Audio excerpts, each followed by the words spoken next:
All right. Well, we can go ahead and get started. I want to thank everyone for being here today, whether it's good morning, good afternoon, or good evening, depending on where you are in the world. So this is a very special edition of our RReSTORe virtual discussion series. As most of you know, all of our discussions up till now have really been scientifically focused, based on stem cell biology, neuroscience, and what it's going to take in our laboratories to be able to restore vision for patients suffering from optic nerve disease. But we had a really great set of ideas come up at the last RReSTORe Consortium meeting at ARVO this year, which was let's start to get some patients involved. This is going to be important for us to really understand the experience that they're going through and what they're looking for in the research that we're conducting. And especially for those of us that may not be clinicians, I think it'd be really valuable to understand the perspective of the patients that we're ultimately trying to help. So the agenda for this evening involves meeting two such patients that are suffering and living with optic nerve disease and vision loss from it. And we'll introduce them in just a moment. We're going to take the first half or so of our time for them to tell us their story and for us to ask questions so we can get a better sense of what it's like to live with vision loss from optic nerve disease. And then we also want to give them a chance to ask us questions so that they can learn from what we're doing. And it'll, I think, also give us a better sense of what patients might be wondering about the work that we do. So to get us started here, we have two patients joining us. One of them suffers from glaucoma, and the other suffers from non-arteritic ischemic optic neuropathy, or NAION.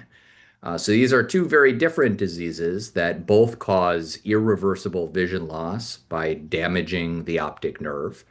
As we'll hear, they present and affect patients a little bit differently.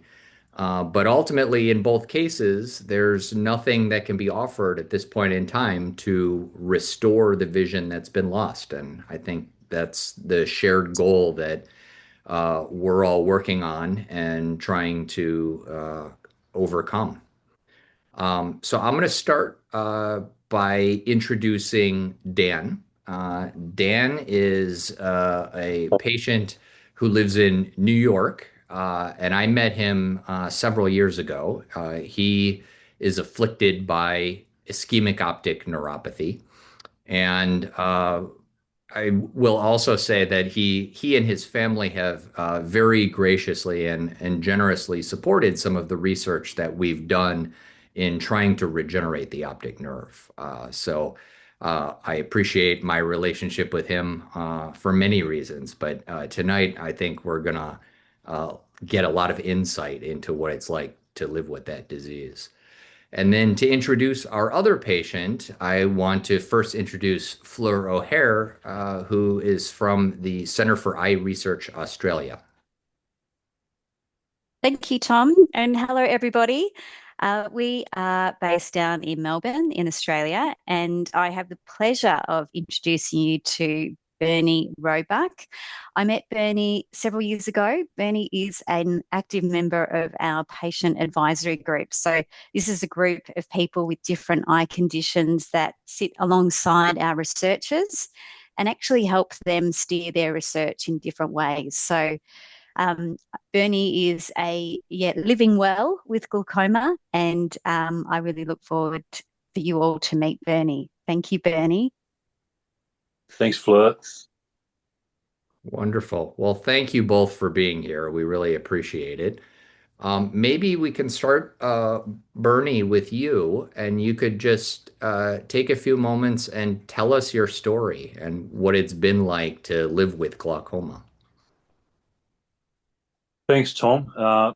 Please pull me up if I'm going too long or not making any sense, or the accent is too difficult to understand, or all of the above. My personal experience starts with my family. My maternal grandmother and my father both had glaucoma. I knew nothing about it as a young fellow, and really had very limited understanding of what it meant, other than the fact that both of them in latter life lost a lot of vision and caused them a lot of grief. But beyond that, I knew nothing about it. And my eyesight was perfect, or appeared to be perfect, for a long period of time. In my 30s, I had some issues with long distance vision corrected by glasses, and lived with that very effectively till probably my late 50s. And at that time, going for a checkup with my glasses, an optometrist suggested that there were some indications that I might be affected by glaucoma, and suggested I see an ophthalmologist, which I did. And he suggested that, in fact, I had the signs of early signs of glaucoma, and started me on a series of drops, which I took for the best part of 10 years, without seeing or feeling any problems whatsoever. I didn't think my vision was going backwards in any way at all. Around about the time that we had COVID and the COVID lockdown period, having done some field tests, my ophthalmologist Tim, suggested that my vision,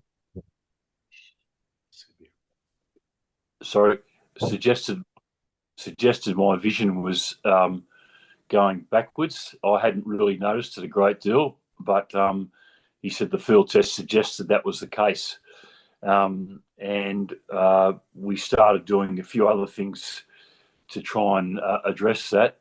Ultimately, what happened was that the eye pressures weren't really coming down a lot, and despite the fact I tried a lot of drops, and eventually we tried some laser treatment, which was not successful at all. The pressures continued to be reasonably high, and despite all those treatments, he suggested what we needed to do was to try trabeculectomy, which I did in both eyes in 2021, 2022, which both those surgeries brought the pressure down significantly, down to about 5 or 6 in both eyes, which he said was about what you'd expect after that surgery, and that they would go back up again within a short period of time.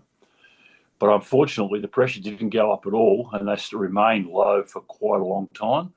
And eventually he tried a revision trabeculectomy in one eye, but it had virtually no success at all. And as a consequence, he essentially passed me on to a glaucoma specialist in Melbourne, Dr. John Ruddle, who I've been dealing with now for the past few years. John, when he looked at my case, suggested that revision trabeculectomy was pretty tricky, and it could take a number of goes to try and get the pressure back up again. In the meantime, what I had noticed was that my vision had gone backwards quite significantly, and a lot of blurring was occurring. Now, whether that was just coincidental or whether it had something to do with the trabeculectomy, I don't know. So John in Melbourne has now done 3 revision trabeculectomies on my right eye. In every case, initially they brought the pressure up, but within a period of time, the pressure fell again. And he's of the view that the patch he has put over the eye to try and correct the problem, it just doesn't take for some reason or other. And so my eye pressures have been down between 1 and 4 in both eyes, and my vision has deteriorated significantly. I've just, a couple of weeks ago, had a revision trabeculectomy done in my left eye, and the pressure immediately following the surgery had gone up to, close to 30.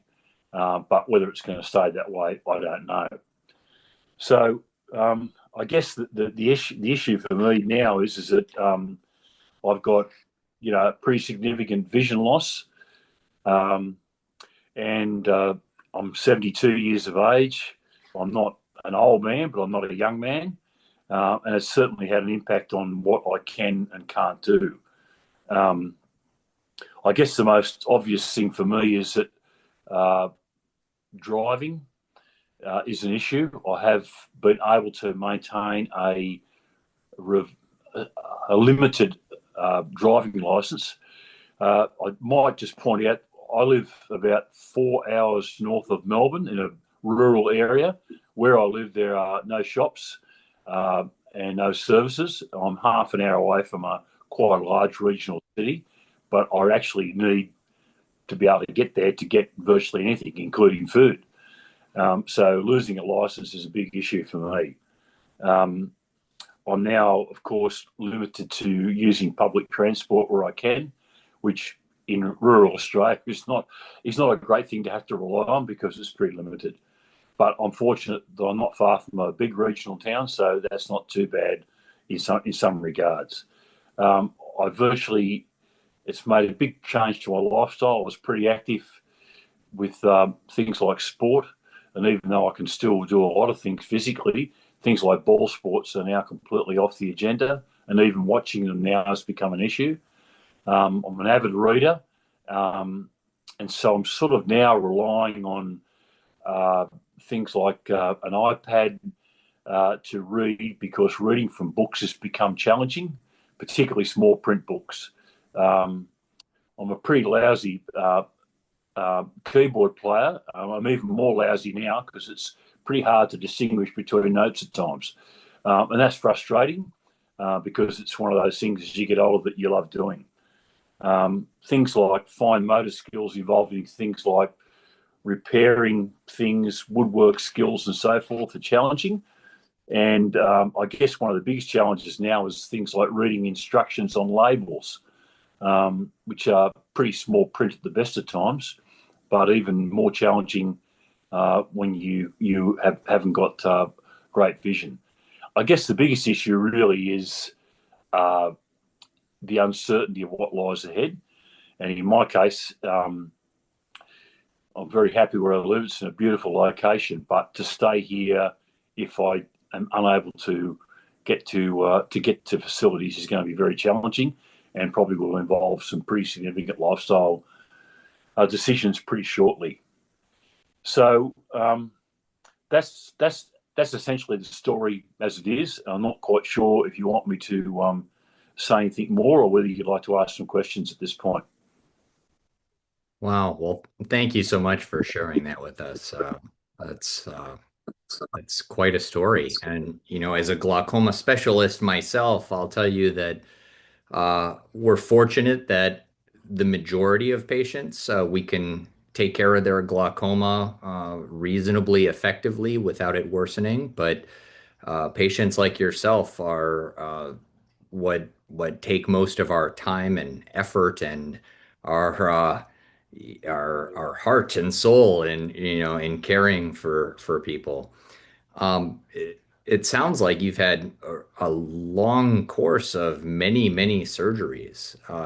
How has that uh, been for you over time? I imagine the first surgery well, I don't know, was that daunting or was that sort of no big deal at the time? And how did that change when you got your second, third, fourth, fifth surgeries? Yeah, that's a good question, Tom. I think initially it was, like every surgery, you're a little bit on edge, but I guess not knowing what it actually meant, it wasn't overly daunting. And the initial trabeculectomies weren't all that difficult. The more recent ones have been a lot more difficult, and I guess because I only had one a couple of weeks ago, they are the initial period after the surgery is very painful, and for me it's also difficult because I've got to travel 4 or 5 hours to get home from where I'm at, so it's that's a bit of an issue sometimes also. I guess, look, you roll with the punches. It's what you got to do. But I guess my concern now is that every time you have one, you keep thinking it's not going to work, despite the best efforts of the people who I'm working with, who are fantastic, who are trying their absolute best. So it is becoming more challenging as it goes on. Hmm. Yeah. Great. Well, I think let's turn to Dan next, and we can hear his story, and then we'll open it up for some questions. So, Dan, you may be on mute, but we can unmute you, and then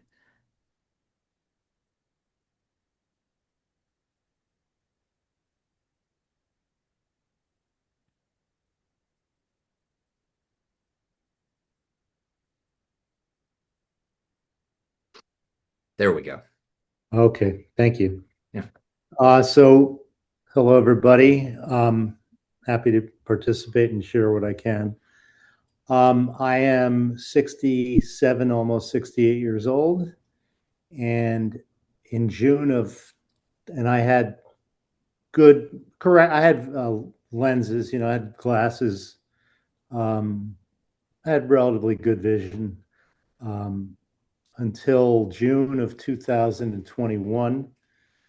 I was looking at my computer one day and I noticed that it looked a little like blurry. And it seemed a little odd. And I kind of noticed that same thing for a couple of days. So I went to the eye doctor, my eye doctor. He couldn't see me. I went to an assistant, or not an assistant, like a new doctor. Somebody probably had just been out of residency or however it works. And she told me that I had a sty and that I should put hot compresses on my eye for two weeks. So I did that. Didn't get any better. I went back and I saw my regular eye doctor, and he looked at it a little more carefully and said, "I think you have some sort of neuropathy, and you need to go right away. You need to find somebody and go get it looked at." And so I did. I was lucky enough to get to see Dr. Jeffrey Odell, who's many of you have probably heard his name. He's one of the top neuro-ophthalmologists in New York. And I called his assistant. I think it happened to be like a rainy day or something. So I was able to get in because somebody canceled.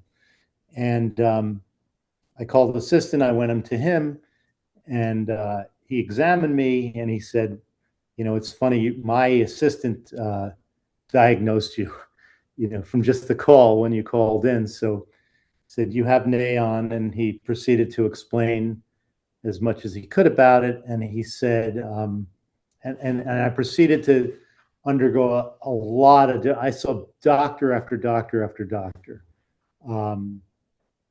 to rule out the 1% of other things that it could be, which I don't even know what they all are, but I went to all different kinds of doctors. And it turned out that, in fact, it was NAION. So he said, don't do anything for 6 weeks, just like take it easy, no golf, just take it very easy.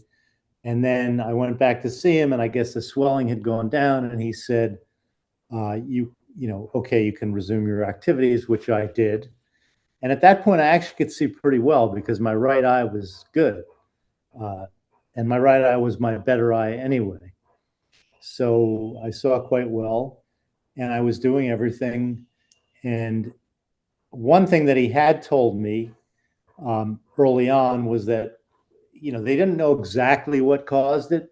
They knew what it did, but they didn't know what it caused it. But people who have sleep apnea are at a higher risk. Although, obviously there are millions of people with sleep apnea and very few people have NAION. So, but I also have a condition. I have a narrow cup around my optic nerve, and so that combination seems to correspond with people who have NAION. So anyway, he said you should get your sleep apnea checked out.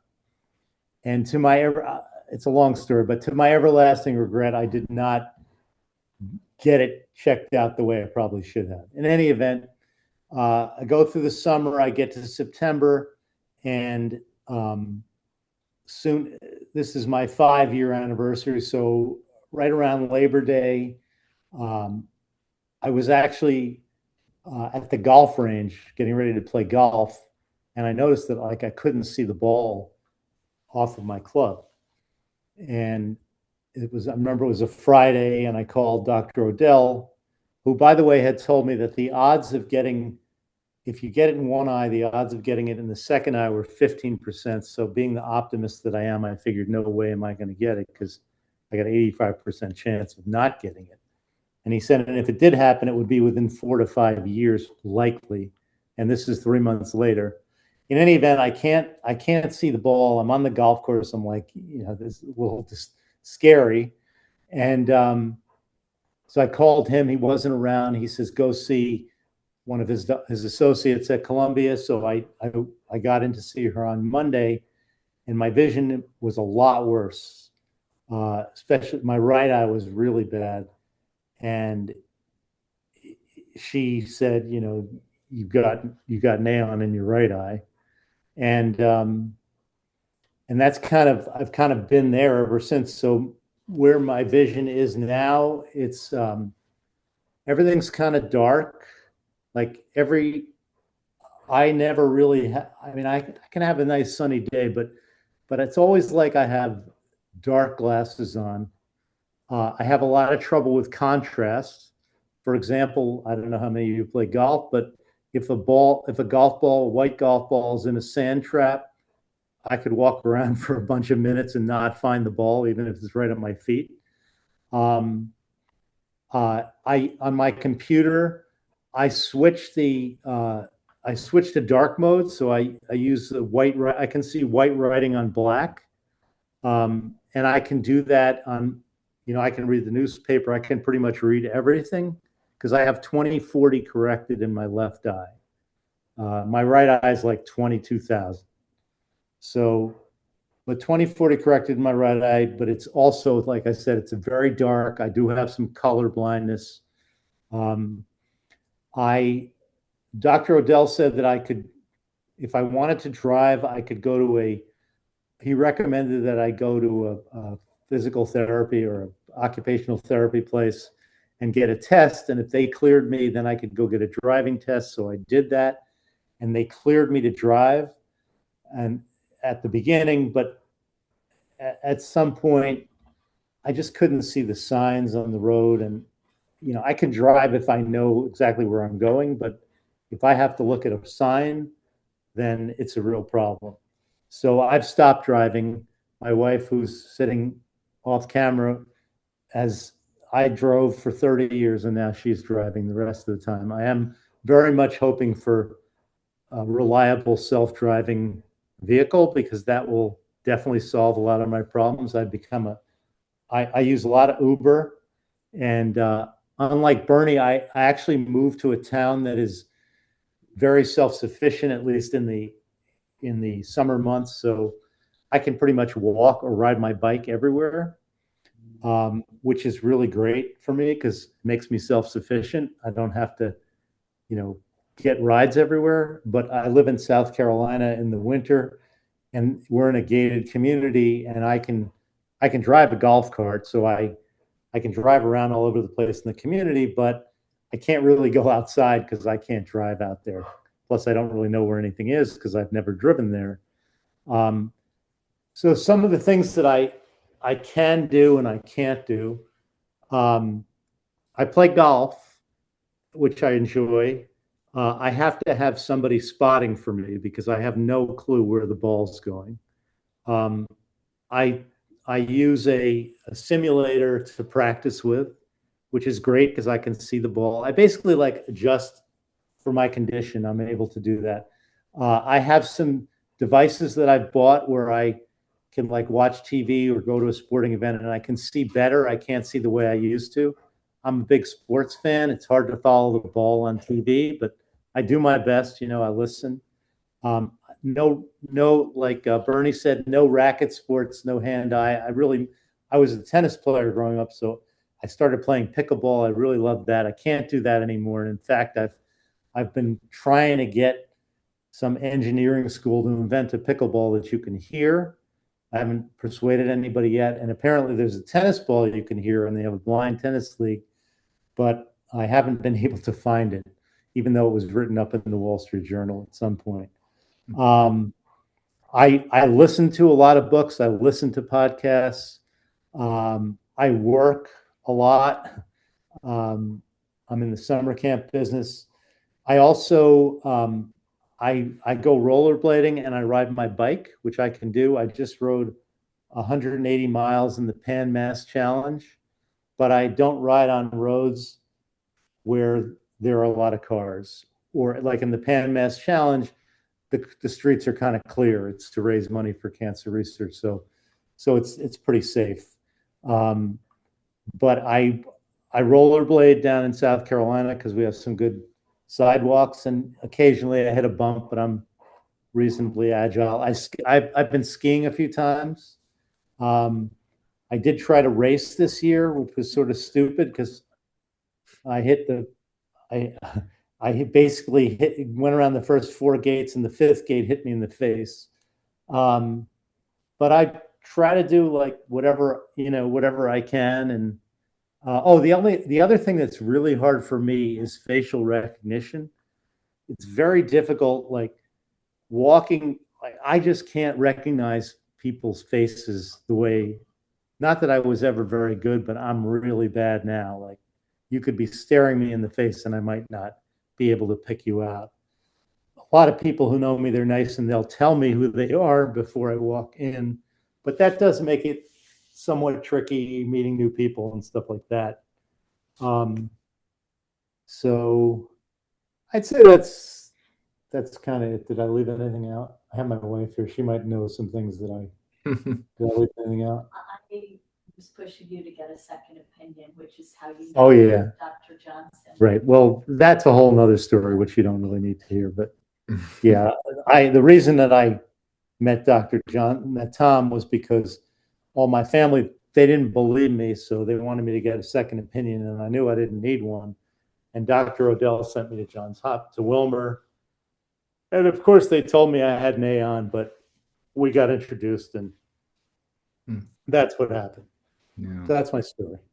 Well, thanks so much, Dan. You know, one thing that strikes me it is a big contrast between your experience and Bernie's experience, which is true of the two different diseases. Glaucoma tends to be a slow, lifelong battle trying to maintain vision, whereas Nyan comes out of nowhere. And I'm wondering if you could just comment a little bit on when it first happened to you, especially when the second eye was affected. What was that like emotionally, and how did you adapt over the weeks and months and maybe years after that? Um, I think I'm a pretty strong person, I guess, and I didn't really ever wallow in it at all. Well, for one thing, I knew, because it kind of happened gradually, I was kind of, it happened the first time, but it wasn't that bad. Maybe I knew a little bit more about it. I think I felt like I had caused it myself a little bit. That might have been the worst part because I hadn't gotten the sleep apnea treatment. But beyond that, I don't know. I don't think I really was upset or depressed I wasn't happy. But I wasn't down that much. I think I just almost immediately started trying to figure out what I could do instead of what I couldn't do. And then I think maybe the search, my mom was very involved and he met, Tom in terms of pretty soon after the second eye, she was like, we got to fix this. And like all moms might do. And so we spent a lot of time like researching it and stuff like that. So maybe I was more focused on that than I was on my own condition. But it, I don't know. It didn't hit me that badly. Good. That's great. Well, I'd like to open it up to anyone on the call, scientists, clinicians, anyone else who might like to ask a question or two. Yes, Bernie and Dan, you've both talked about various adaptations that you both use, whether that's for reading or golf or getting around. I'm just kind of curious, what do you think has been um, the most, what do you think, what adaptation do you think has been one of the easiest ones to pick up and sort of incorporate into your daily life versus what do you think have been some of the more challenging ones that you've tried to bring into your day-to-day life?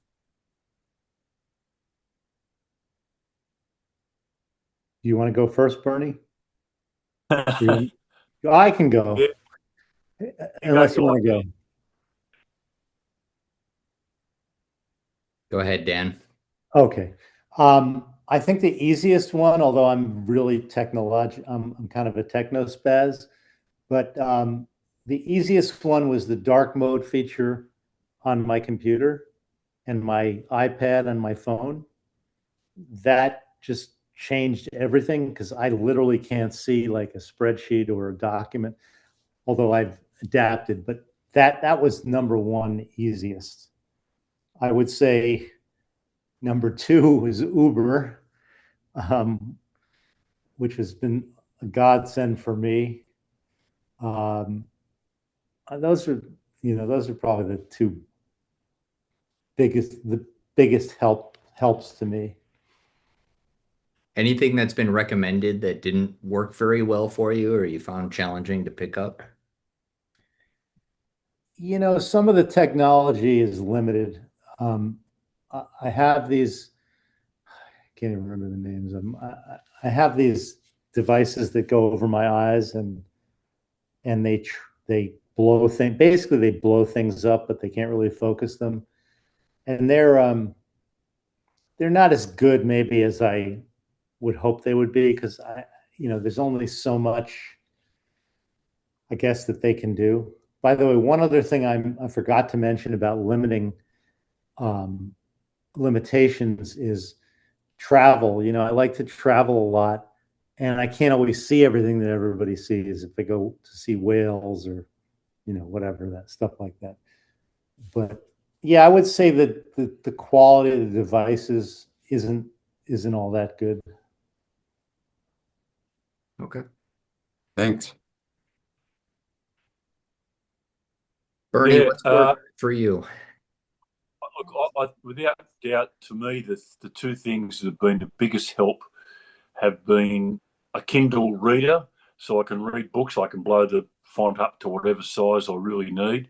So that's allowed me to keep reading, and I'm not quite sure what the technological term is about the light background to Kindles, but it works very effectively. And also, I use an iPad, but I guess other tablets are the same. It once again allows you to bring things up to a size that you can see. It's been absolute marvel for me. Without those two things, I would be, life would be a lot more difficult.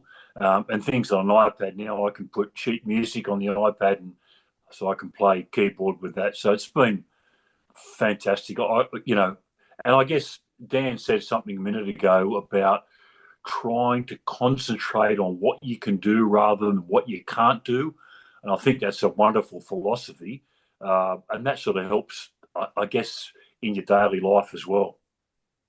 Fantastic. One other thing that helps me is very low tech, but I used to write with a pen like everybody else, and now I just use a Sharpie because I can't see pen writing, but I can see Sharpie writing.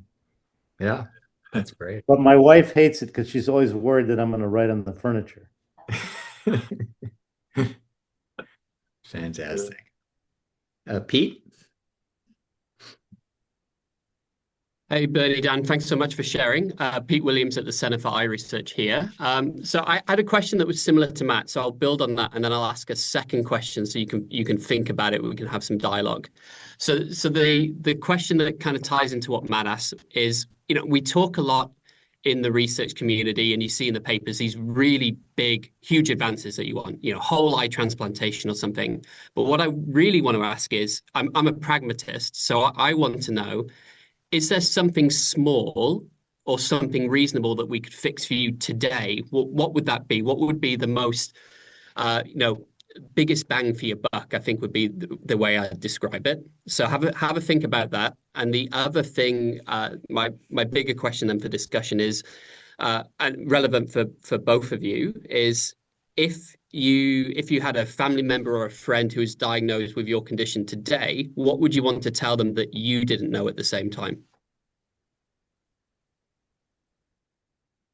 Let's start with Bernie this time. Yeah, look, that's a good question. I think if for me right now, the biggest bang for buck would be that things won't get worse. Slowing the progression of the loss of vision down.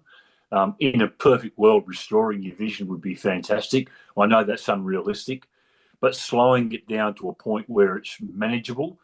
And if someone could say to me, look, it's highly likely that the way it is now, it's going to be that way for the next, 5 years, 10 years, whatever it might be, that would give you a lot of confidence that you can deal with things a lot better. That to me is right now would be a fantastic outcome for me. In terms of family members, that's a good question because it's been in my family for a long time, and because I've got children and grandchildren, I'm really conscious now of talking to them about the sorts of things that are affecting me and making certain that they are seeing an ophthalmologist regularly, being checked regularly, doing all the things that can possibly be done so that there is some sort of early detection. And I think not a criticism of my parents or grandparents, because at the time, I think the knowledge was a lot more limited than it is now. So they certainly didn't pass on much to me. And I think it was simply because they didn't know. But trying to provide a level of education to my family, I think is really so critical. And I think that's, we acknowledge now that so many people with glaucoma don't realise they've got it. And the only way to really detect that is to have the regular checkups with eye professionals. Yeah, thank you, Bernie. I think that's a great point that we talk about in the research setting a lot, but it's important that patients understand as well that if you have a parent or a sibling with glaucoma, then your risk of developing it is 5 to 8 times higher than someone else.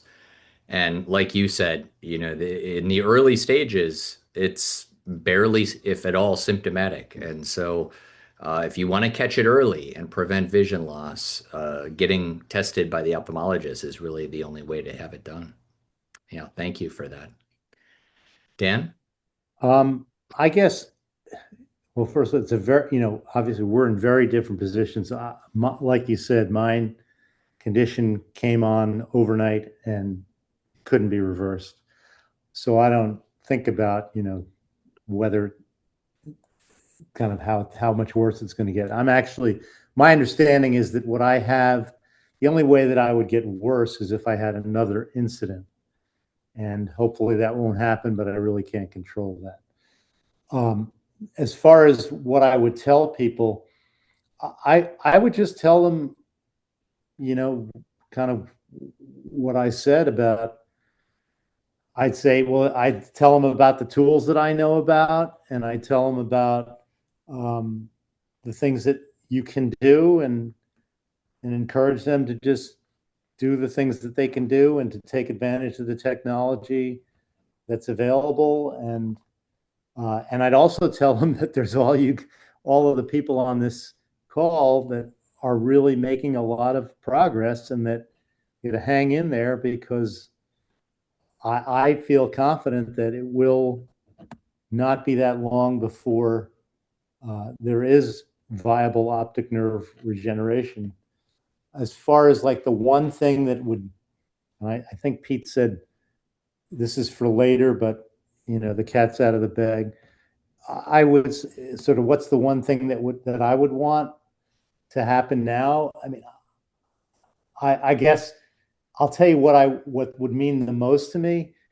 Two things. One, if I could see people's faces better, and two, if I could follow a ball, if I could follow a pickleball like that was coming at me. If those two things could happen, I'd be very, very happy. And a self-driving car, but that's not anything you guys are going to do. So that's from the peanut gallery.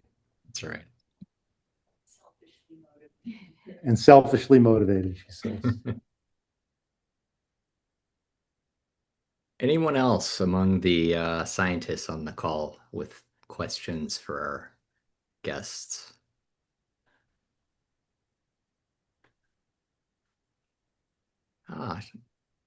Jonathan.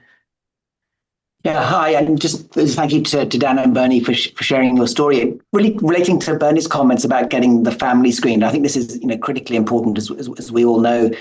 Glaucoma is a much easier disease to treat early on in its course than it is at later stages, and one thing that has recently become available is genetic testing, and there's a Bernie, for you, there's a company down in Adelaide that does a probability risk score where you can essentially get a cheek swab if you haven't already done that for all your family members. That doesn't give a conclusive answer as to who may or may not get glaucoma ultimately, but it certainly gives a probability score that is helpful and can sort of guide how many times you need to be seen. But my question relates to that and relates to genetic testing. And you're talking to a lot of researchers now who can develop things such as that genetic test score. What would you want to be seen, apart from regenerating nerves and things? We all know that would be lovely, but what would you like to see being done, particularly with respect to your children and grandchildren, because they're the ones who are likely to be more directly impacted by the research we do? Yeah. If I could jump in there, look, I think the biggest issue I see with I guess the next generation is just knowledge. I'm actually, I mean, people often ask you about, what's wrong with your eyes and what's wrong with your vision, and you mentioned glaucoma. And whilst there are people who have an understanding or they've heard the word, that I'm quite astounded sometimes by the number of people who A, don't even have never heard about it, and B, the general level of knowledge is very, in my estimation, is pretty low. And trying to get some level of understanding to the next group of people that these are the potential outcomes if you don't act on it. I mean, there's no guarantee that if you do act on it, it's going to be perfect anyway. But if you don't act on it, we know what the outcome will be.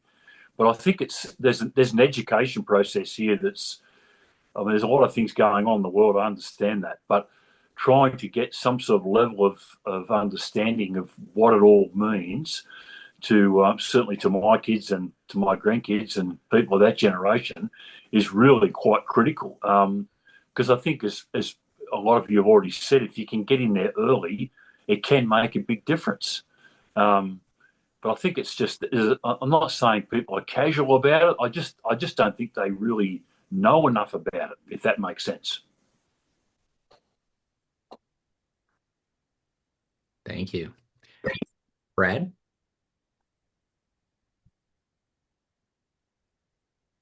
Sorry, Tom, did you? Oh, yeah, Brad Fortune. Oh, yeah. Yeah, thank you. Oh, yeah. Thank you, Bernie and Dan, both very much. It's been really meaningful to hear your stories. I am curious if you would speak, and Bernie, you mentioned, or I guess it was Flora that mentioned that you're involved in a patient advisory group, so you may therefore be able to speak a little bit on behalf of those with whom you've interacted in that capacity. I'm curious about sort of risk tolerance. We're all in this RReSTORe consortium working on regeneration and restoration of vision approaches for that. Some of them are they seem far into the future. on some level. And one of the daunting things is how will we ever get from laboratory studies to trying this in, let's say, some sort of clinical trial in patients, in human beings, for example, as opposed to, let's say, laboratory animals. And some part of that equation is the risk tolerance on the part of the patients. Will they, at what level of vision loss? So we have this carry around this assumption that at least initially we would only ever try this in someone who's already lost all their vision. But there's some indication that that might not be the best candidate for some of the approaches that are being tried, and that maybe the eye is too much changed at that point for the particular approach to be successful. So at some point there might be an indication to try something, try a given approach that seems to be working well in the laboratory, to try that in patients, but only in a moderate stage of disease. So with that in mind, does that, do you know other patients, and do you yourself feel like there might be some tipping point where you would so-called sign up for something, for some experimental procedure that's only just now being tried for the first time in people? I'd love to hear your perspective on that. Well, my doctor told me don't be the first patient. Is this Jeff Odell? I know Jeff, by the way. I'm in Portland, Oregon, but I know Jeff very well because I collaborate quite a lot with. Yeah, he said you don't want to be the first one. And I was always under the assumption that it would be blind people that would go first. But this is a practical matter. It seems to me that if somebody is terminally ill with something, they might volunteer for this without much fear that there'd be long-term harm and they'd be contributing to the world. So I don't know, but maybe that's unrealistic. But I personally wouldn't. I wouldn't want to go until there was some assurance that it worked. Thank you for sharing. Yeah, Brad, that's a really interesting point you make. And I guess Dan's right. You don't want to lose what you've got, even though it's not very much. That's the big risk. Yeah, you spoke to that already. Yeah, and I think if someone said to me, "Well, this could make it better tomorrow, or could make it worse tomorrow," you'd have to think about it very seriously. But in terms of a lot of things, you've hit the nail on the head. At some point in time, I guess some risk has to be involved to make things better. And whether people are prepared to be the guinea pig to do that, of course, is the $1 million question. But I don't want to reach the point where there's virtually nothing left and then say, well, I want a cure now. If in some way that you can contribute, and the risks are pretty balanced, and I think I'd be happy to put my hand up to have a go at a few things, so long as you had a pretty clear understanding of what the risk factors actually were. But I look, I can't thank you enough for that question, because I think you really raised a very, very significant matter. Thank you, Brent. Wonderful. Claire, you have your hand up. Yes, I have a friend that I see socially quite a bit with advancing glaucoma, and whenever we meet, he's like, when are we going to get a trial? And he's very impatient with the fact that his vision loss can't be reversed, that the best case scenario is to slow the progression and the vision he's lost can't come back. And yet the two of you seem to be pretty mature about the status quo. And I'm wondering, is this because you are in a more educated light, or how do you accept what you've lost?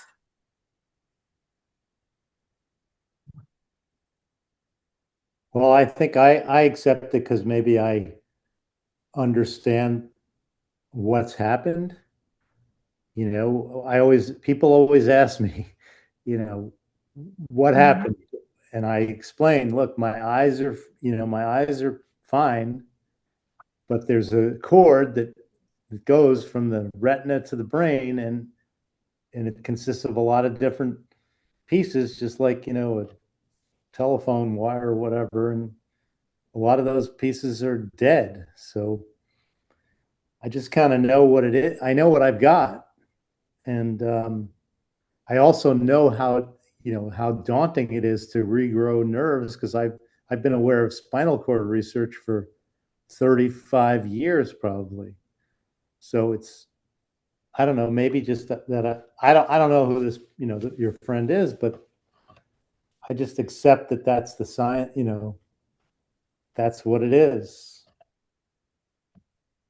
Bernie, how do you keep such a Uh, balanced view? yeah, Claire, that's a very good question. Look, it's. I think it's very easy to go, "Woe is me," and why is this happening? And I want a solution tomorrow, and why can't they do it? But it makes no sense, really. It's like any other medical condition. I mean, it is what it is, and I'm a great believer that if you can be positive about whatever the situation is, the chances are it's going to be a better outcome than if you take the other approach. And I mean, I've got friends with terminal cancer and various other medical conditions that are horrendous as well. And you see some of the strength that those people bring to you by being positive in trying to do the best they can with what they've got. I think sometimes we're expecting scientists to pull a rabbit out of a hat. It just doesn't work that way. And we can. There's still a lot of quality of life that can be had, even though it's different than what you've had in the past. And that's the mentality I think you just got to get through your system.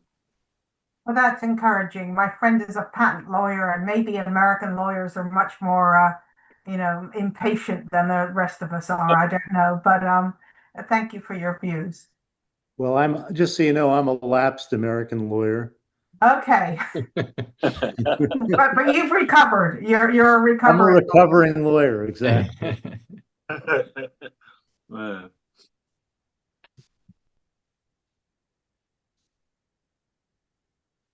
Tom, if we don't have more questions, given we've got about 30 minutes left, maybe this is the opportunity for us to turn to Dan and Bernie and get them to role reversal and what you would like to see from the research or questions that you have. And when we prepared this and a group of us were discussing how to do this, this is a forum for you to ask us about the research, what you'd like to know. It's not a forum about we all often get this, which is my personal condition is this, and how are you going to fix it? That's not a question that we can take in the forum, but anything you want to know about the research or how we operate, and maybe Tom, maybe we could start with you just giving an overview for Bernie and Dan's sake about RReSTORe as well. Yeah, absolutely. So RReSTORe has been going on for about 6 years now, and we've got a handful of the members on the call, but there's actually more than 300 scientists and clinicians and patients and industry and foundation representatives that are part of RReSTORe worldwide. And the general idea is that restoring vision in optic nerve disease is so complicated and so daunting that it's not something that my lab or Pete's lab or Brad's lab will be able to do alone. It's really by working together and leveraging our collective expertise and resources that we might be able to move the needle and really make this happen. So, RReSTORe has a number of different ways in which we're trying to make that happen. We have an in-person conference every 2 years, and the most recent one was held in May of this past year. We do these virtual discussion sessions on Zoom a few times a year. And we've also recently started to get some foundations interested in supporting pilot collaboration grants, where we get the scientists here who know each other but maybe aren't actually working directly together on collaborative projects to propose new ideas and new directions for the field. And then the foundations will put in some funding to make that happen, that then produces the preliminary data that's needed for getting some larger funding that can really help the programs take off. So yeah, on the call we have clinicians, we have scientists, we have clinician scientists, and we also have people of all different career stage, which I think is also an important part of ReStore. We're thinking about the future and maintaining a pipeline of very dedicated and very accomplished scientists that are going to continue this kind of work well into the future. So please, any questions that you might have for us about what optic nerve disease is, how it works, what treatments are in the pipeline, or anything else, we'd love to answer. I certainly have a few questions. One question I have is not related to my condition, but I'm curious. I mean, I understand in my case, I have a lot of dead optic nerves. I don't know if dead's the right word, but I think they go away or they shrivel up or something. But I don't understand how the glaucoma, how does restoring optic nerves, how's that going to help glaucoma? No, it's kind of probably a stupid question, but No, not at all. Actually, I want to get some of the other members involved and Dr. Amara Ross, if she's available. I know she was just doing a trauma surgery up until about ten minutes ago, but she specializes in glaucoma and other types of optic nerve disease. Could you repeat your question? It came in and out for me. My Wi-Fi was not. I was literally rushing upstairs to my office to get onto my home my computer. question was pretty basic. How is implanting and growing new optic nerves? How does that solve whatever the issue is that's created by glaucoma? I just don't understand that. I don't have glaucoma. I probably would if I did, but I don't. Yeah, so I'm glad Tom called on me. It's kind of one of the things I think all of us are actually attempting to address that question. That's actually how ReStore started, which was defining the steps that would be required to put a cell in an eye and have it grow to where it goes. And it, as you are articulating, it is far more complex than it seems. Because when we're born and when the eye develops, the cells that we need to convey the message from the eyeball to the brain don't just, it's not just a matter of, I used to explain it to patients as putting a seed in a soil and having the roots grow down and the plant grow up. But as it turns out, those roots that grow down are, and where they go, where they plant in the brain are equally as important, so much as just firing. And we don't really understand that process in its full, in its process fully. But what we appreciate is that there are different parts of the brain, and those cells that are in the eye, where their main factories are in the eye, but they're part of their connections, the connection that they have to make reasonable vision happens in the brain. It's not just that they get to the brain, but it's where they are in the brain that's going to be important at conveying conveying the entire visual message. So I go back to the seed and the soil. It's not just the plant growing up and the roots growing down, but where those roots go within the soil is also very, very important for things like orientation, color vision, contrast.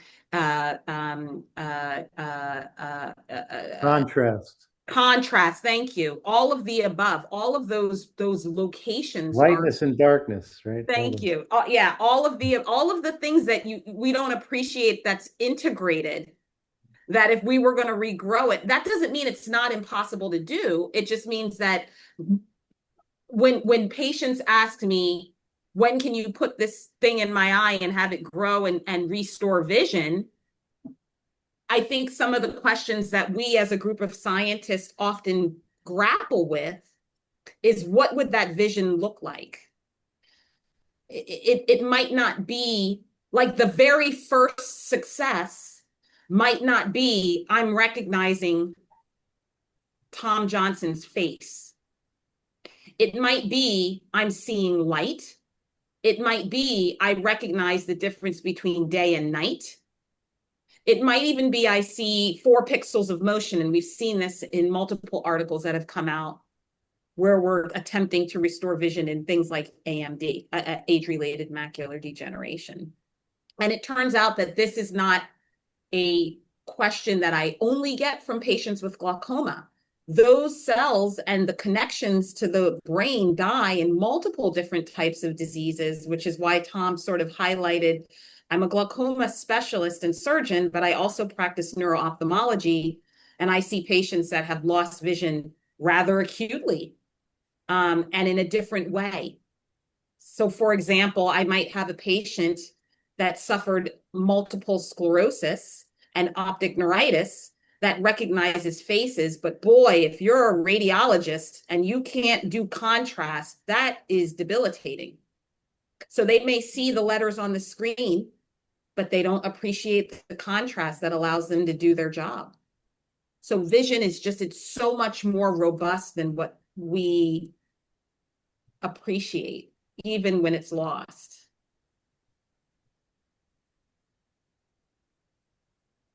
Bernie, do you have anything? I don't want to monopolize the conversation, but I can go on for quite a long time.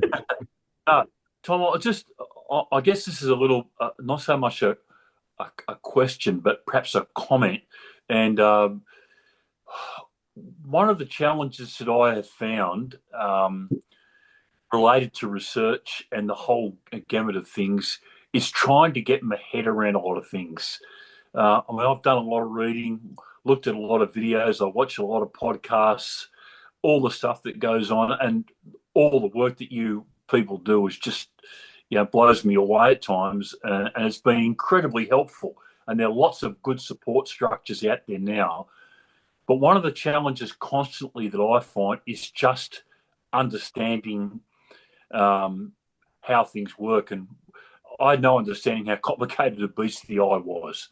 And this is not a criticism of my ophthalmologists in any way, shape, or form, but they're busy people. You go there, they tell you what they tell you what they're going to do, but actually getting your head around exactly what it is that's happening at times is very difficult. And I know even now when I go to Melbourne with Fleur and their group with the Centre of RReSTORE, which is a fantastic organisation, but just as a layman, trying to get my head around the terminology and the language can be very, at times, confronting. And I know it's hard for researchers because you guys are working, and for clinicians because you're working in a different sphere than people like myself. But sometimes trying to bridge that gap, if that makes sense, I think it's just something that maybe needs a little bit of attention. It's very difficult. I mean, I've worked professionally, and people have made the same comment about in my field. Oh, you're talking in a language that we don't understand, and I get that. But just sometimes getting your head around how all these things actually come together and work is perhaps just something that might be worth consideration. I hope that's okay. No, I'm glad you're mentioning this because to be honest, I think that this is sort of where the intersection of translation falls short because of mistrust and lack of understanding between these two worlds. And my question back to you, Bernie, would be, in an ideal world, what would that interaction look like? And how long do you think it would take? Would it happen in the clinic? Would it happen in if Tom Johnson, I'm only picking on Tom because Tom knows, if Tom says, hey, I'm in clinic, I'm seeing 50 patients a day, why don't we have you come to this webinar where you can ask your questions? Because I think that it is not an urbane thing that you're mentioning. And I think it's where we fall short for things like the importance of translational research, advocating for NIH dollars allocated towards vision research, or even using and allowing patients to advocate for the importance of what all of us on the call do. It's pushing the pendulum slowly towards this. Nothing happens in a broad sweep. it's all tiny little incremental movements. And then you look up and the pendulum's going, but I think both worlds need to work together. Otherwise, the general public isn't going to appreciate the importance of why we're doing what we're doing. It just looks like we're sitting in an ivory tower pontificating. I think that. Oh, sorry. Go ahead, Bernie. Bernie? No, you go for a lot. I was going to say, you're saying that. I think. Look, I've spent a lot of time talking to Tom because we have worked closely with him funding, so I know a lot more than the average person about what he's doing. But I think it would be a huge benefit to most people have with this kind of eye problems. They don't know what's going on and what you all are trying to accomplish. And I think it would be really helpful to have, I don't know if it would be a video or a podcast or something, so that, like with Neon, when I went to Dr. Odell, 5 years ago, he said to me, there's no cure and nobody's really come up with anything. They're working on something at Wilmer with monkeys, and I don't know if it's going to work, but I think we're a lot farther down. There's some hope out there now, and I think it would be a huge benefit to patients, and maybe, like you said, create some groundswell of support, for them to know like what the state of the state is. Communicate out to them, like, and I'm not a marketer, but there's certainly ways to get to people. Even if you gave all the optic neurologists like a QR code, and they said, here, click this thing, and you're going to get this video, and you can watch not just about like what you should do and how you should be careful and you're going to fall and that kind of stuff, but here's what the research is. I think that might have some really nice positive impacts. I like your podcast idea, Dan, because she's not my mother-in-law, she's my sister's mother-in-law. She's a nurse, and she swears by this podcast where the main VJ will often have doctors of multiple different specialties. Maybe you're a scientist, maybe you're an optometrist, maybe you're an ophthalmologist. One time they had a transplant surgeon, and they will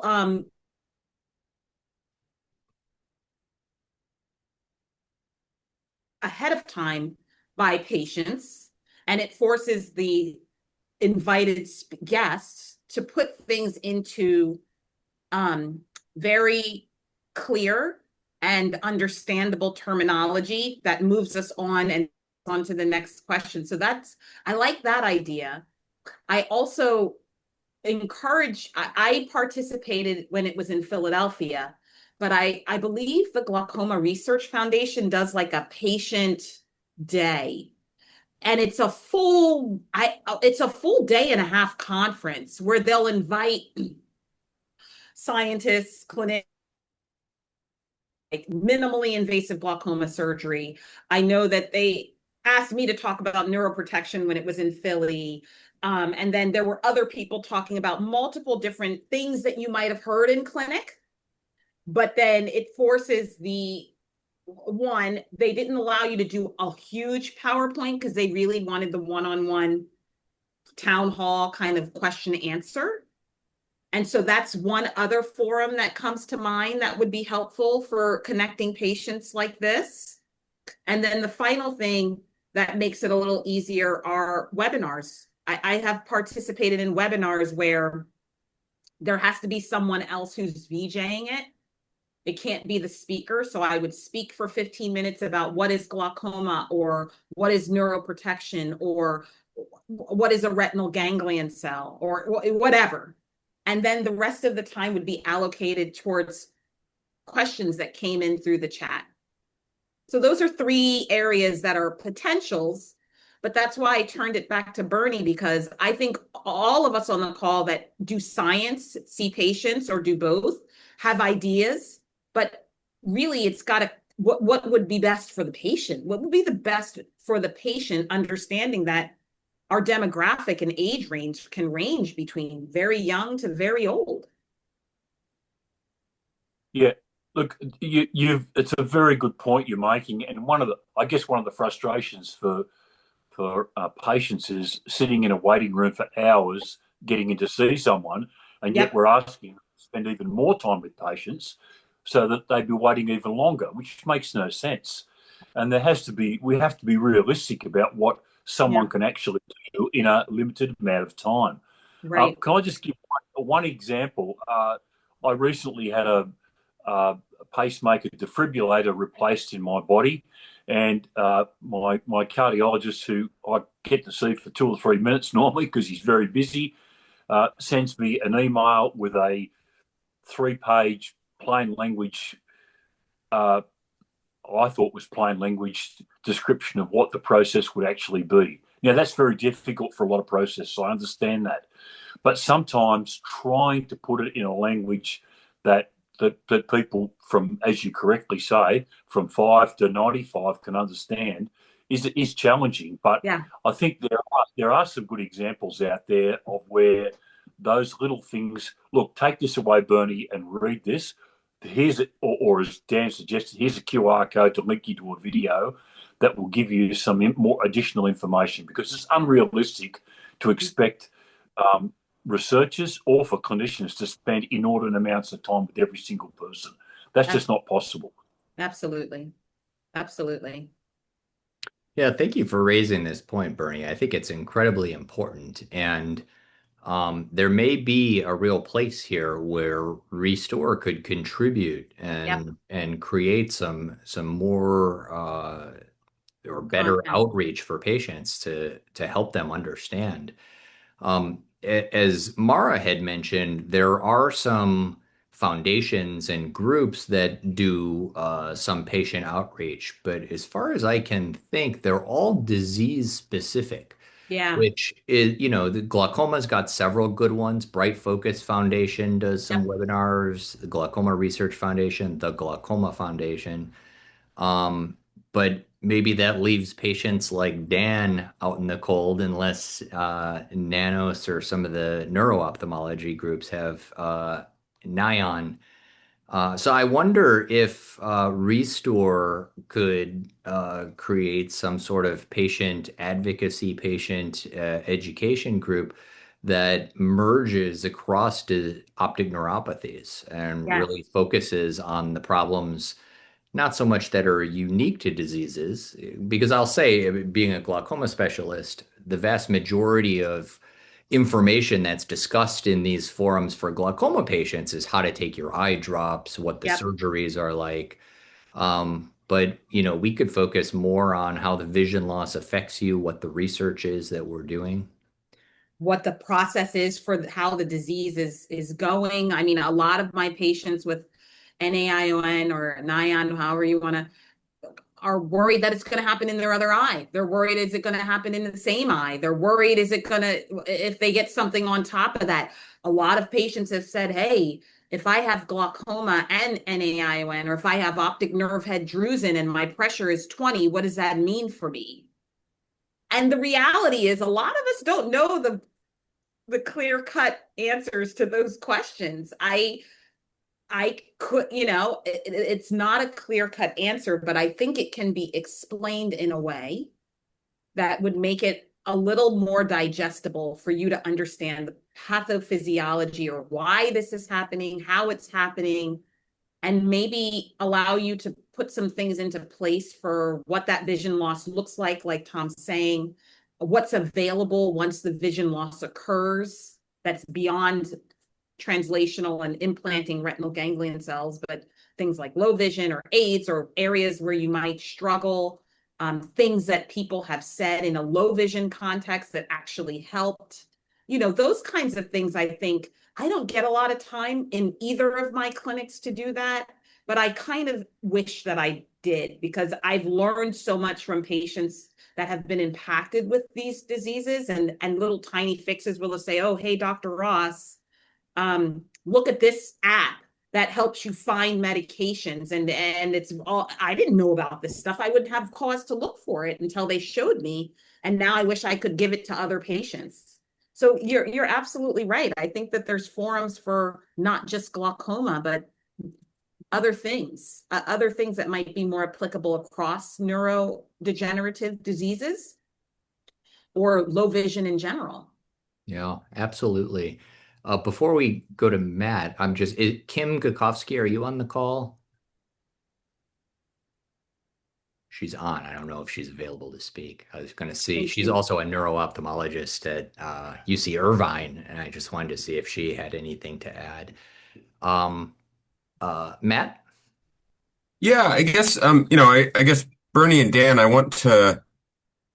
know this is kind of your section to ask us questions. I wanted to turn things back to you a little bit related to this and kind of ask, like, what was your experience being a patient receiving a diagnosis, and what was explained to you about the biology of what's happening in your eye? I'm just kind of curious about that, and curious what level your doctors kind of described the disease to you and described what was actually happening within your eye.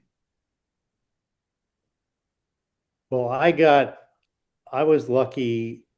So when you make an appointment with Dr. Odell, you get a good chunk of time. It's not one of these 2 to 3 minute type of things. Like you spend a lot of time with him, and I felt like he gave me a very thorough explanation of what I had, of what was known about it, what wasn't known about it, what the factors likely are that caused it, but the fact that they didn't really know, nobody had proven it. He had done a lot of research, so he could speak to the research. And I felt pretty well educated when I left his office. Yeah. Bernie, I'm curious. I'm sorry, go ahead. I was going to say, I guess my answer would be this: it's been a range of responses. I think initially, 15 years ago, when I was first diagnosed, I don't think it was explained to me very well at all. In fact, it was just, oh yeah, your eye pressure's up a bit. We'll give you some drops, and it'll bring it down. I certainly, for a number of years, had I think, a very limited understanding of exactly what possibly could lie ahead. Having said that, my current ophthalmologist in Melbourne, who I've been working with for a number of years now, is outstanding. And like Dan, even though he's very incredibly busy, he commits a lot of time to try and explain to me exactly what the realities are. So I think I've had the full range of responses. And I wish, to some extent, that had happened right from the get-go. Thanks, Jonathan? Yeah, I just wanted to come back to a comment that Bernie made earlier, and that is about people not being aware of glaucoma sufficiently, and that has obviously impacts at many different levels. One of them being families with affected members, the general population. But I think somewhere where we actually, as glaucoma researchers and clinicians, have been not active enough, and that is advocating for glaucoma in broader neuroscience. We can measure things in the optic nerve that nobody else can do in Alzheimer's disease, Parkinson's disease, ALS, all the other neurodegenerations. They're way behind what we're able to do clinically in our ability to monitor disease and the speed of progression. And we haven't utilized that. We haven't persuaded the broader neuroscience community to come into glaucoma and contribute to glaucoma research. So I think that's one failure that we've done. I think that's changing slowly with time. And a second area that I think we've really not been active enough, and that is really with respect to investment and industry investment in neuro. That's, as I said, that's slowly beginning to manifest, but this is a major impediment to us translating new treatments into the clinic. We focus on neuroprotection, and you can do something in a mouse and you can't do it in humans, and there's a valley of death. We all know that, but actually we haven't addressed it. And I think that's an area where everybody on this call really has a responsibility now, is to really be advocating for optic nerve diseases more broadly, and to letting people know that actually there are already treatments that could potentially translate into the clinic, and with sufficient interest and sufficient investment, it's doable. And many of you know there are some larger initiatives that are beginning to fund this, but we need $300-400 million would in 10 years would change the landscape in optic nerve disease, I believe, and we haven't really voiced that opportunity, and I think we need to. Yeah, thank you very much, Jonathan. I completely agree. Dan and Brent Young has his hand up, and he's one of our junior scientists, postdoctoral fellow, working with Jeff Goldberg at Stanford. Thank you, Tom, and thank you, Bernie and Dan, for taking the time to share everything with us. I think also as RReSTORe to mention, and this came up at a meeting that I attended actually in Sydney about pediatric gliomas, is that giving patients hope is an important part of the research and the science that we do. So I think maybe, Tom, is what we were discussing, that we could do different spotlights or short videos together with different groups that are doing gene therapies or doing cell replacement therapies or doing cell restoration therapies or neuroprotection therapies, just short snippets. This is the most cutting edge research that we're doing. This is the positive outcomes that we're seeing. This is where the stage what the research is in, and kind of highlighting some of the new work that's been done, because it does seem even for me that we are kind of a pretty severe inflection point in the field. And I think that should be shared, with everyone in an accessible way, as Bernie mentioned, that everyone can understand. Thank you. I completely agree. Dan and Bernie, we've got about 5 minutes left, and we've kind of eaten into your question time here. So do you have more questions for us? Well, my question, oh, sorry, go ahead. Should I go? All right. Well, my question, I'm very familiar with Tom's work, and I think I have a general idea of where his research stands, but I'm curious as to, and it relates to, obviously it relates to transplanting, modified stem cells that have been modified to be RGCs and transplanting them onto the retina and hoping, putting in a position to grow through and so on, grow through the optic nerve into the brain. I'm curious as to if there are others on the call are doing things that are different or that are augmenting his research. Because I'm only aware of what Tom's research does, is going after. Yeah, I love that. Why don't we go around and take 30 to 60 seconds to do a rapid fire of what people are working on? Maybe, Jonathan, you've got a very large initiative in Sydney. Maybe you can start. Yeah, so thanks, Tom. So we're running a drug discovery and development program for neuroprotection to try and make neurons more resilient. And we know that genetics and advancing age can make the nerve more vulnerable to degeneration in the first place. Any transplanted nerves or regenerated nerves will need to be resilient. And so we're looking at treatments that can actually, I guess in a simple way, make retinal ganglion cells resistant to intraocular pressure, or more resistant to intraocular pressure, or other genetic factors. Wonderful. Matt, what are you working on? So I'm at the University of Nebraska Medical Center. I run a lab that looks at the way that glaucoma and other optic nerve injuries and optic nerve diseases affect parts of the brain that are responsible for vision. And so it's very basic research, what we call it, just kind of fundamental biology of how the brain responds to optic nerve injury and disease. Yeah, but very important, because for many years, the 99% of the focus has been on what's going on in the eyeball, not what's going on in the brain. Brent, what are you guys working on at Stanford? One thing that we've been working on recently is what we would call neuroenhancement. So the best analogy would be, the communication between your eye and the brain, you could think is like a rail line that's going from one station to another. And the question is, maybe there's no rail line, all the cells are gone or they're dead, but maybe the line is there, but the trains aren't running, or there aren't enough trains to get the people where they need to go. So we've been trying to develop therapies that would expand those rail lines, get the trains running more frequently, and they seem to be restoring vision. And I think in quite a few of these optic neuropathies, even after the vision is lost, um, not regrowing any cells, but there are points for intervention where you can just boost the signal a little bit, get more trains on the line, and be able to improve and restore vision that way without going through some of these much more complicated, complex, and difficult therapies and experiments. Great. Pete, can you tell us about some of the work going on at Sarah?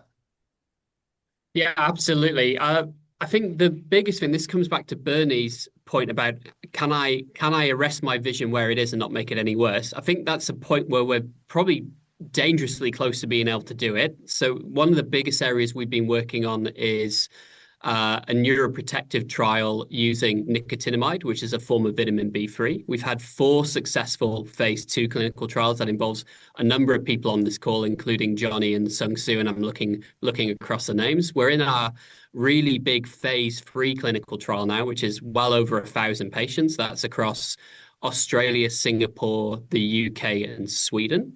So that's something where we will have a realistic clinical output in 2 to 2.5 years from now. And whether it works or not, I can't tell you because we don't know the answer, but everything is looking very promising. We're building on that then to develop, very specific drugs that we can use to protect the ganglion cell where it is. So that's both coming back to Johnny's point about keeping it healthy early on and making it resilient, but also keeping them alive when everybody around them is dying. And just to quote, I think one of the Johnny, and pulling you out again, one of your famous review, The Coma in Glaucoma, and I think this is a nice point for Dan and especially for Bernie, is we often think of our ganglion cells as either alive or dead, functioning or not functioning. And really, it's a much more heterogeneous mix. So you've got cells that are alive, some are stressed, some are really stressed out, some are dying, some are dead. And actually, if we can get these cells at any point where they're not dead, we can actually recover quite a bit of vision. And we see that in glaucoma patients when we have our first intraocular pressure lowering treatments, you actually recover a small bit of vision when that occurs. We see the same thing with the nicotinamide or the vitamin B3 work as well. So I think there's actually, good evidence that on the short-term horizon, we will have treatments that at least slow the loss of visual progression, even maybe perform a little bit of recovery or neuroenhancement without the need for long-range optic nerve regeneration. Then Sarah as a whole, we've got a lot of work on gene therapy, so one-shot treatments for glaucoma. How can we change the genetic architecture in the eye to provide either protection to the cells or regeneration? And a lot of work is going on with the vasculature as well. So how does the vasculature in the retina and the optic nerve come into play? And that's really much more specific to the work to Dan, your lived experience. But vascular dysregulation is coming more as an interesting point in glaucoma as well. So I think it's very relevant for both of you. So I think there's a really good broad range of work that is coming close to being to having clinical utility. Absolutely. That's great. Brad, would you mind telling us? I think it's a nice segue. You work on a lot of interesting areas that are close to clinical translation, but blood flow is one that you've been at the forefront of. Oh, thank you, Tom. That's kind of you. I might actually interject and talk about other people's work just to say that I know there are people on the call. Kim seems like she's in and out of clinic and is working on ways of stimulating axons to grow to what Amara spoke to, the connections into the brain need to get to the right place. They need to get there in the first place. And so there are lots of people on this call and beyond, and part of the ReSTORe consortium working on sort of coaxing those regrown cells or even transplanted cells to grow their axons to the right place. That's an important area. And then on the other side of the cell, the analogy that Amara made was the roots versus the vegetative top growth of the plant. So you need those cells to also connect in the retina where the cell, the main body of the cell lives. And so that's one of the things that our group has been collaborating with Adriano DiPolo on, using insulin of all things to restore the what are known as the dendritic connections, the connections in the retina to the retinal cells that first detect light, and then they pass that message along from the photoreceptors in the eye to the ganglion cells. And so you need that connection to happen well. And then just quickly to speak to what Tom asked about blood flow, we've been working with industry partners on methods for increasing a healthier state of blood flow in the eye, mostly in the context of glaucoma, but the mechanisms behind why blood flow might be abnormal apply probably more broadly than to just glaucoma. So we're hoping that what seems so far to be successful in the physiology, that you can get various medications that will help blood flow be improved. What still needs to be done is to determine whether that actually helps prevent vision loss. And so that there are trials that are currently underway in the clinic, in clinical setting, to answer that question. But the drugs are available at this point, at least physiologically, to improve blood flow when it's been reduced by glaucoma and some other diseases. Thanks, Tom. Wonderful. Thanks, Brad. I realize time is getting short, and I want to be respectful of everyone's time, especially Bernie and Dan, who have so graciously joined us this evening. And I will say, I think that this rapid fire description for patients and the public of what we're doing is something that would probably be a great initiative for ReSTORe. I want to end with Claire Mitchell, if you're able to speak briefly, because you have some exciting work that was funded through a ReSTORe grant, and I think has a bright future in front of it. So maybe we could end with a brief description of that. Well, thank you, Tom. We've spent a lot of time trying to understand how mechanical strain of the optic nerve can lead to inflammation and some of the degeneration. But a couple of years ago, we became interested in the observation that people are getting very good at getting these stem cell neurons to integrate into the retina, but it's very hard to get them to grow all the way to the targets in the brain. It's 4 or 5 centimeters they've got to go. This is a long way to go. So we've collaborated with some bioengineers that have been working on extensive axonal growth. And we now grow these cells in these 3D tubes. We call them TEONs, tissue engineered optic nerves. And we see much greater rates of axonal growth when we put them in these tubes. They're fantastic. We can see signaling through them. This gives us a tool to be able to test how growth factors and other manipulations, both good and bad, can affect this growth. But our collaborators have already transplanted these into the brains of preclinical models to connect nerves in models of Parkinson's disease. And we think this is a great tool. It's very appropriate for the optic nerve regeneration. So we're going forward. And again, the support we had from the ReSTORe Foundation was pivotal in me being able to convince my bioengineer friends that the eye and the optic nerve is just as important as Parkinson's disease. And so I'm pleased to say I think I've recruited one of the emerging bioengineers into the eye research field, and it's really moving ahead nicely. But thank you to ReSTORe for giving us that support, because it helped us convince them that the eye was worthwhile. I'm glad to hear it. Well, thank you all very much for being here. I think this has been a fantastic session, and especially thank you to Dan and Bernie for sharing your stories and your thoughts and your questions. I took notes because I think we've got a lot of really good ideas for ways to enhance ReStore. And I may be circling back with you for more suggestions in the future. But thank you very much. I appreciate it. And I hope everyone has a good night or a good rest of the day. Thanks, Tom.